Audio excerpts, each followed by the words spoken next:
Hi guys, today we will talk about how can you fix that problem you have on your AliExpress. So all you have to do to fix it on your app, so you just click here on settings here.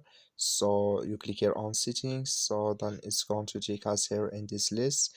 Then all you have to do now, so you just go down here. So then you click here on apps and you come to next step here. Then all you have to do, so you just search for your AliExpress here.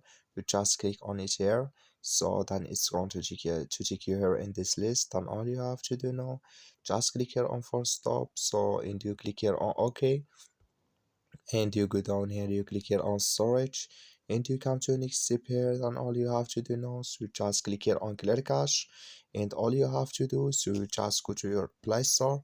So just click on your Play Store here and you search for AliExpress. It's going to show for you like this. Then you will find here updates, so just click on it, then it's going to fix with you. So that's all you have to do. Thank you for watching. Don't forget to support us by liking and subscribe.